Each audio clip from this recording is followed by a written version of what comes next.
Hola, ¿qué tal? Bienvenidos a Semana Televisión. Hoy nos encontramos con una invitada muy importante porque va a realizar una denuncia en contra del embajador de Palestina en Colombia, Rauf al-Makki. Nos encontramos con Rim Canaan. Ella es cónsul del Estado de Palestina en Colombia. Prácticamente se podría decir que es su mano derecha en todos los temas diplomáticos aquí en el país. Rim, bienvenida a Semana Televisión. Muchas gracias. Rim, comencemos primero. ¿Quién es usted? ¿Hace cuánto está en Colombia? ¿Y qué funciones diplomáticas desempeña en el país? Mi nombre es Rim Canaan, soy la cónsul de Palestina. Yo, en primer lugar, me gustaría hablar un poquito sobre quién soy yo.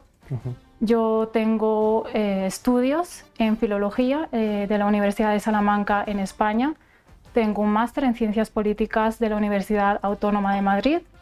Y tengo otro máster en Diplomacia y Relaciones Internacionales del Instituto Diplomático Río Branco en Brasil. Hablo 4 idiomas: español, árabe, inglés y portugués. Y luego comencé a trabajar en el Ministerio de Exteriores. Estuve ahí trabajando en Palestina durante un año hasta que me designaron como cónsul aquí en Colombia. Entonces yo soy de carrera diplomática y al inicio mis funciones eran de cónsul, asuntos consulares y también de asuntos de contabilidad. Entonces llevo aquí 5 años, llegué a Colombia en noviembre de 2018. Ok, y en ese sentido, ¿cuál es la denuncia que usted va a hacer en contra del embajador de Palestina en Colombia? Bueno, en primer lugar me gustaría mencionar 2 cosas que creo que el público pues debería saber. Primero, que este embajador lleva en Colombia ya 10 años y también creo que es importante mencionar de que él es el hermano del ministro de Exteriores de Palestina. Entonces, mi denuncia es dividirla en 3 puntos, digamos, ¿no? Primero, maltrato laboral hacia mí. Segundo, corrupción. Y tercero, malgasto de los fondos palestinos del embajador. Ok, bueno, pues sin duda son temas un poco delicados. Comencemos por ese supuesto maltrato laboral en contra suyo. ¿Qué ha evidenciado? ¿Cuál ha sido su caso con el embajador? Sí, bueno, yo cuando llegué a Colombia, designada con funciones de consulares y también de contabilidad, cuando llegué en noviembre de 2018, pues había empleados locales colombianos, ¿no?, que estaban contratados según la ley colombiana, ¿sí? El caso es que a los aproximadamente 6 meses la secretaria se pensionó y al mismo tiempo el embajador despidió a 2 personas más. Una era la responsable de asuntos culturales y la otra persona era responsable de asuntos interinstitucionales. Entonces, el embajador, en vez de buscar reemplazos para estas 3 personas, automáticamente decidió que yo debía asumir esas responsabilidades de esas 3 personas, de la secretaria, asuntos culturales y asuntos interinstitucionales. El caso es que obviamente, pues todo esto sin bonificación, ¿no? O sea, yo seguía con mi salario como siempre desde que llegué, ¿sí? El caso es que al inicio, pues yo no reclamé, ¿sí? Porque él me había dicho que era temporalmente, mientras él buscaba los sustitutos, pues yo asumía esas responsabilidades. Lo que pasa es que ya había pasado un año y yo estaba sobrecargada con tanto trabajo, o sea, aparte de asuntos consulares, asuntos de contabilidad, la secretaría, asuntos culturales, interinstitucionales. Yo manejaba las redes sociales. Cuando había cualquier reunión yo iba, cuando había que dar alguna charla en universidades o en colegios yo iba. El caso es que yo decidí sentarme con él en su oficina a hablar. Entonces le dije: señor embajador, yo creo que ya es hora de encontrar reemplazos, ¿sí? Porque yo ya estaba sobrecargada. A lo que él me responde con gritos, diciéndome que dónde está mi compromiso con la causa que soy una perezosa, que como así que pido ayuda cuando, o sea, ni siquiera me correspondían esas funciones. Y el caso es que él me había dicho que era temporal, no para siempre. Es decir, perdón, hay la interrupción, aparte de que le pedía, digamos, trabajos adicionales fuera de sus facultades consulares, la recriminaba por no hacer el trabajo con palabras de alto calibre. Exacto, de hecho me llamaba desagradecida, que yo le tenía que agradecer que él me daba la oportunidad de aprender cosas de secretaría y me llamaba creída y también me decía que si yo no obedecía sus órdenes, que él llamaba a su hermano el ministro a decir que yo no quería trabajar. Entonces, claro, todas estas presiones, pues yo estaba pues ya cansada, ¿no? Y en ese momento, pues yo salí de la oficina, pues obviamente muy mal, ¿no? Digamos. Y esto qué, digamos, repercusiones le trajo a su vida. No sé si de pronto tuvo alguna afectación psicológica. Sí, es que, ¿cómo se sentía? Imagínese, o sea, estoy pues hablando de manera en línea del tiempo, ¿no? Pero eso fue el primer año. Yo llevo aquí 5 años. Entonces, todo este tiempo de abuso laboral, maltrato, que también yo creo que se aprovechó de que yo soy mujer también, ¿no? Para maltratarme. Todo esto pues sí llevó a que yo entrara, digamos que en una fase de depresión. Y entonces sí, durante un tiempo estuve bajo tratamiento psicológico por mi salud mental, al mismo tiempo que yo seguía trabajando. Eso sí, dejándolo claro. Entonces sí repercutió bastante en, digamos que en mi salud mental. Y bueno, ahí no quedó la cosa. Después de ese evento, el embajador decidió despedir al profesor de árabe que estaba contratado por la embajada. Y lo mismo, automáticamente me dijo a mí que yo debía de dar clases de árabe. Y eso, por supuesto, no está en sus funciones consulares. Exacto, no está en mis funciones. Quería que diera las clases en mi tiempo libre y sin bonificación, o sea, ¿sí? Entonces yo en ese momento pensé, tengo que poner límites, porque ya acepté ser secretaria y manejar absolutamente toda la embajada yo sola. De hecho, todo este tiempo yo estuve sola en la embajada. La única persona que me acompañaba en la embajada era la señora de servicios. Entonces, yo dije, no, esto no lo voy a aceptar, porque si seguimos así, al día siguiente va a despedir a la señora de servicios y me va a decir a mí que limpie su oficina. Entonces dije, no, tengo que poner límites. Entonces yo le dije, no, señor embajador, yo no voy a dar clases de árabe, no está en mis funciones. Y yo otra vez, lo mismo. Con gritos me empezó a decir que dónde está mi compromiso y empezó a manipularme, aprovechando que yo soy mujer para decir que yo tenía que dar esas clases de árabe porque tengo mucho tiempo libre, porque como no tengo familia, no tengo esposo, no tengo hijos, entonces debería aprovechar ese tiempo libre y agradecer esa oportunidad que él me está dando para aprender a dar clases de árabe. O sea, es toda una manipulación y lo mismo con humillaciones, con denigración, diciendo de que yo no servía, de que yo no tenía compromiso con la causa, no sé qué tendrá que ver una cosa con la otra, es decir, claro.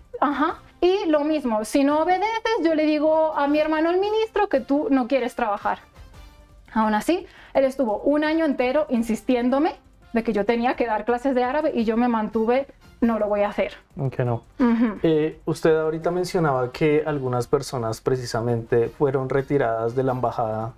¿Qué sucedió, digamos, con esas personas? Los salarios, usted ahorita me mencionaba algo de los salarios. ¿Cómo es esa denuncia puntualmente? También quería mencionar, antes de entrar a ese tema, porque ya ese tema ya es corrupción, hablando o dando seguimiento al tema del maltrato laboral. Sí. También, bueno, yo como cualquier funcionario público, pues tengo derecho a mis vacaciones anuales. Entonces, 2 cosas. Cada vez que yo quería pedirle mi derecho a mis vacaciones, era un suplicio, porque también o sea, tenía que adaptarme a su agenda, según lo que le convenía. No, Rim, no te vayas en esta fecha, vete en otra. Y en segundo lugar, me ponía como condición que para que él me aceptara mis vacaciones, que son mi derecho, tenía que seguir trabajando. Es decir, yo iba, no sé, a visitar a mis padres, ¿sí? Y yo tenía que estar pendiente todo el tiempo del celular, del WhatsApp, del correo. Si él necesitaba alguna carta o informe, yo tenía que hacerlo. Incluso si me demoraba un poquito en contestarle a un WhatsApp, se quejaba. Es decir, son mis vacaciones. Entonces, incluso en eso, o sea, no tenía límites su abuso laboral. Ok, sí, no le permitía ese descanso. Sí. Entonces, si le parece, ahora sí explíquenos cómo es eso de que supuestamente el embajador, a pesar de que sacó a estas personas, a estos funcionarios, mantenía los salarios. ¿Qué pasaba con esos salarios dentro de la embajada? Bueno, al inicio, durante un buen tiempo, la embajada contaba con 7 empleados locales colombianos que estaban contratados, obviamente, bajo las leyes colombianas. El caso es que él había informado al Fondo Nacional Palestino, que es el que desembolsa el dinero para salarios, para los gastos de pagar facturas, todo eso. Entonces, él informó a ellos de que los salarios de cada uno de los empleados era una cantidad. Sin embargo, él les pagaba a ellos una cantidad bastante inferior. Por ejemplo, recuerdo que una señora de servicios, pues su salario que se le entregaba era el salario mínimo legal de Colombia, pero el Fondo Nacional giraba 3 veces esa cantidad. Entonces, esa diferencia de salarios entre lo que llegaba y lo que él entregaba, pues se quedaba ahí con él, ¿sí? Y luego, en 2016, 2017 y 2019, 3 personas se fueron de la embajada.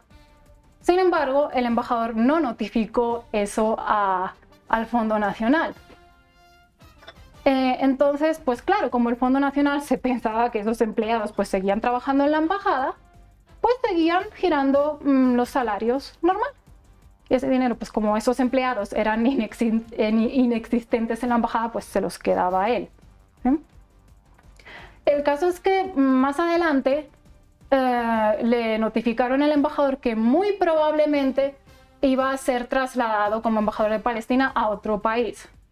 Entonces, ¿el qué? Para ocultar esa corrupción que hizo, se le ocurrió la idea de falsificar las firmas de estos empleados, inventarse unas cartas de renuncia, como si las hubieran escrito ellos, y mandarlas al Fondo Nacional, como si ellos hubieran salido hace poquito.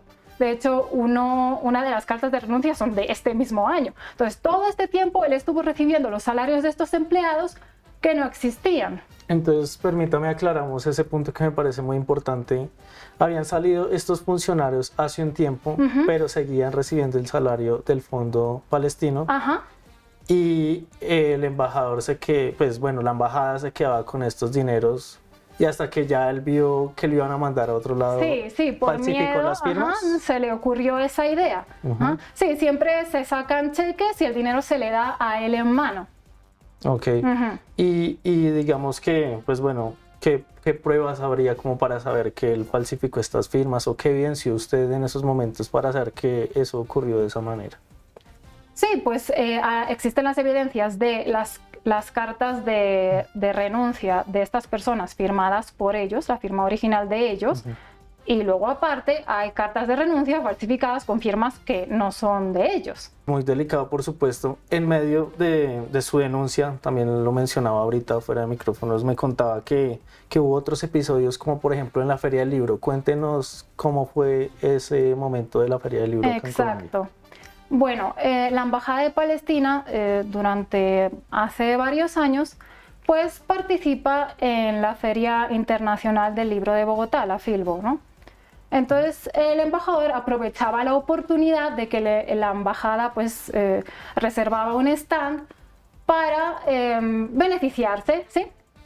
¿Qué es lo que hacía? Bueno, se compraban cosas con fondos palestinos artículos tipo souvenirs como camisetas, gorras, vasos, termos, libros, ¿sí?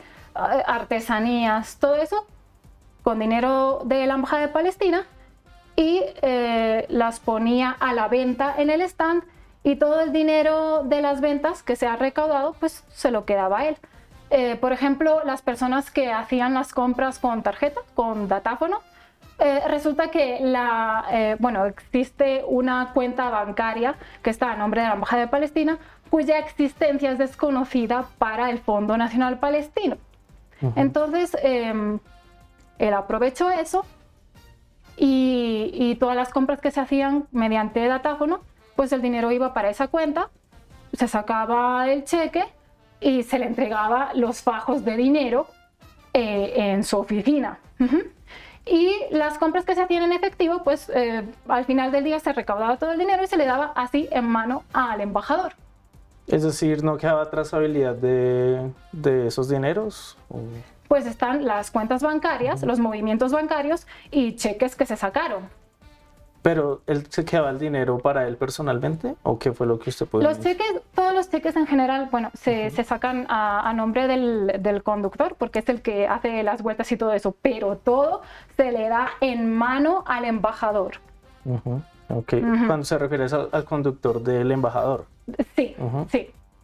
Ok, quisiera preguntarle otra cosa que también mencionaba ahorita, que me parece importante para toda la historia, y es cómo es el estilo de vida del embajador, y que usted menciona que es el hermano del ministro de Palestina. Bueno, eso entraría como el malgasto excesivo que usa el embajador con dinero de fondos públicos, ¿no? De fondos palestinos, me refiero, ¿sí? Sí. Entonces, bueno, por ejemplo, él vive en una casa cuyo arriendo mensual es de más de 20 millones de pesos. 20 millones de pesos mensuales que le cuesta a la embajada esa casa. También pues el gasto que hubo para la feria del libro, que al final el embajador usó para beneficiarse, pues el gasto fue aproximadamente de 30 millones de pesos. ¿Para hacer qué compras, por ejemplo? Pues el stand se utilizaba, el embajador lo utilizaba para vender las cosas que se habían comprado con dinero de la Embajada de Palestina, y entonces todo ese dinero recaudado, pues él se lo quedaba. Ok, cónsul, yo quisiera preguntarle, bueno, todas estas denuncias por supuesto son muy importantes y muy delicadas. Usted dice que tiene las pruebas. ¿Usted intentó hablar con el Estado de Palestina allá y alertar de lo que estaba sucediendo? ¿Qué le dijeron? Bueno, yo en primer lugar intenté hablar con el embajador para solucionar la situación, porque también hubo un suceso que ahora quiero mencionar, en el que, bueno, el embajador comenzó a sabotearme. Ahora voy a hablar sobre eso, ¿sí? Luego intenté hablar con el Ministerio de Exteriores de Palestina y ni siquiera quisieron escucharme. Luego mandé un informe detallado al Fondo Nacional Palestino, pues hablando sobre las acciones del embajador, y no obtuve respuesta. Es decir, no pasó nada, a pesar de que usted intentó todo. Yo intenté todo lo posible. Primero intenté como arreglarlo entre nosotros, buscar una solución, pero no fue posible. ¿Y qué es ese saboteo que mencionaba ahorita? Quería mencionar que este año, entre los días 11 y 15 de septiembre, llegó una delegación compuesta por 20 miembros, encabezada por el ministro de Exteriores de Palestina. El caso es que yo era la encargada de organizar la llegada de esta delegación, ¿sí? Entonces sucedió que llegó un día en el que la Cancillería colombiana me informó que las solicitudes de visado de cortesía de los miembros de la delegación las tenían que hacer ellos, los miembros de la delegación. Yo simplemente transmití esa información al embajador, a lo que él me respondió: hácelas tú. Y yo dije, primero yo pensé, ya acepté ser la secretaria de esta embajada, también tengo que ser la secretaria de 20 embajadores. Y entonces, además que no tenía ningún sentido, es decir, yo le dije al embajador, mire, señor embajador, creo que es más efectivo que cada una de las personas, no lo tienen que hacer ellos, pueden hacerlo las secretarias de esos embajadores, que hagan las solicitudes de visado porque piden muchos datos que yo no tengo. Por ejemplo, piden nombre de cónyuge, dirección, número de teléfono, ¿sí? Nivel de estudios incluso. Entonces, en vez de yo ponerme a buscar los números de ellos, 20 personas, claro, preguntar, sentarme a hacer 20 solicitudes, que cada una de las secretarias hagan una solicitud de su embajador y ya está. Eso fue lo único que yo le dije. ¿Y qué le respondió? Y me respondió, bueno, Rim, si tú no quieres trabajar, ahora mismo le digo al Ministerio de Exteriores que tú no quieres trabajar.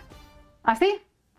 Entonces yo le contesté con un mensaje de texto, todo fue por WhatsApp, porque él estuvo 2 meses de vacaciones y yo me quedé sola de encargada en la embajada. Entonces yo le contesté con un mensaje de texto diciéndole, ok, embajador, le entiendo perfectamente, yo ahora mismo voy a recopilar la información, o sea, iba a hacerlo. Y le dije, pero creo que fue innecesario amenazarme diciéndome que le va a decir al ministerio que yo no quiero trabajar. En ningún momento yo dije eso. A lo que me respondió, como siempre, gritándome, diciéndome, Rim, yo le digo al ministerio lo que a mí me da la gana.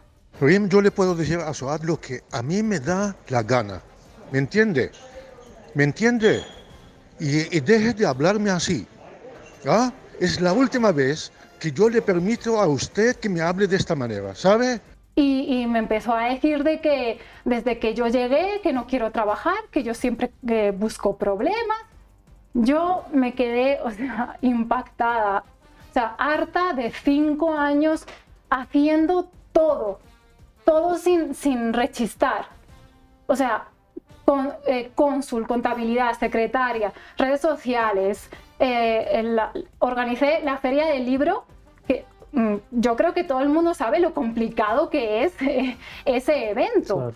Y imagínense, estaba yo sola organizando todo eso y le tenía que suplicar a la señora de servicios que me ayudara para la organización del evento. Es decir, era una cosa increíble. Entonces, harta de tanto abuso, de tanta manipulación, yo simplemente le contesté al embajador, mire, señor embajador, muy calmada, ¿no?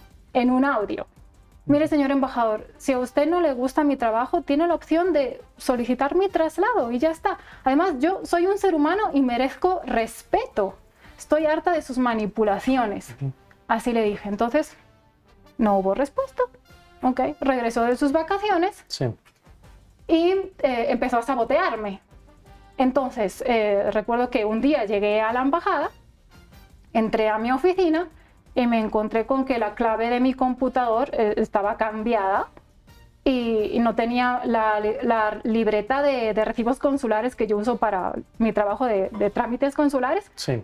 Había desaparecido y tampoco tenía papel membrete. Bueno, desapareció mucho material de mi trabajo.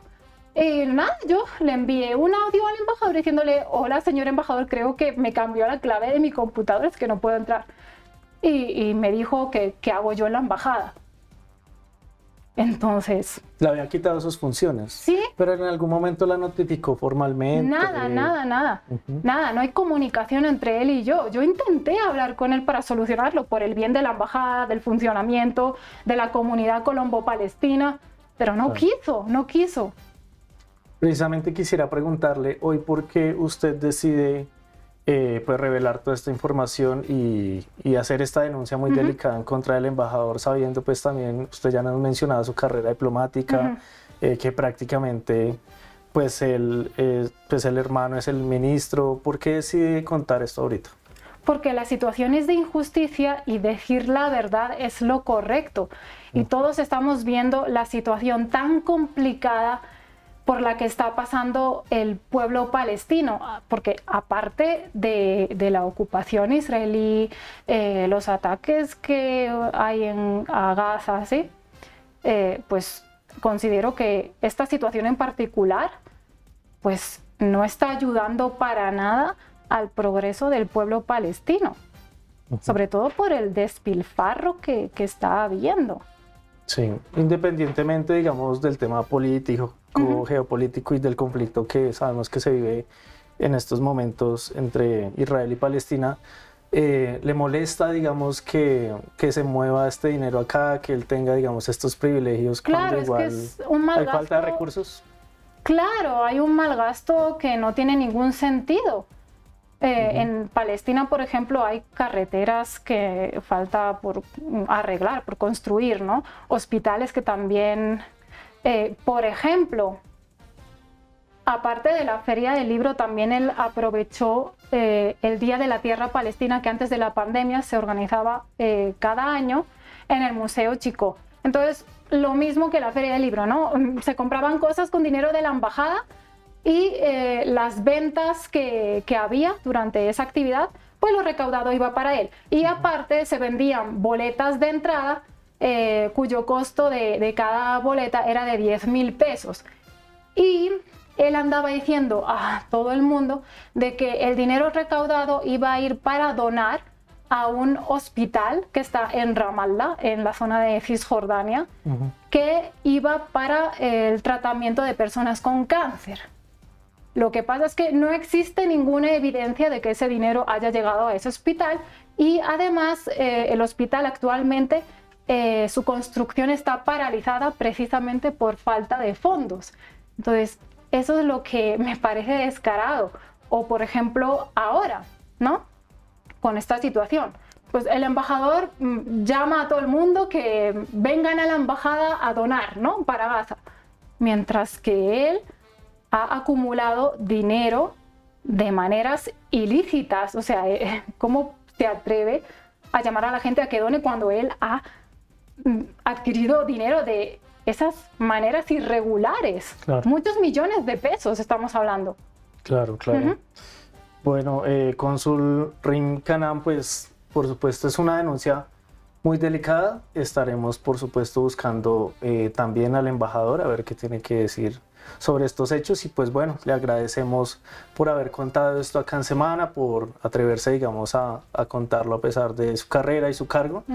Y bueno, pues gracias de nuevo por estar acá. No, muchas gracias por darme la oportunidad de hablar. Muchas gracias. Bueno, cónsul, muchísimas gracias y pues bueno, a ustedes gracias por acompañarnos en esta entrevista. Recuerden que tenemos más información sobre este caso y por supuesto sobre más información que hay en Colombia y en el mundo en www.semana.com y recuerden seguirnos en todas nuestras redes sociales. Hasta pronto.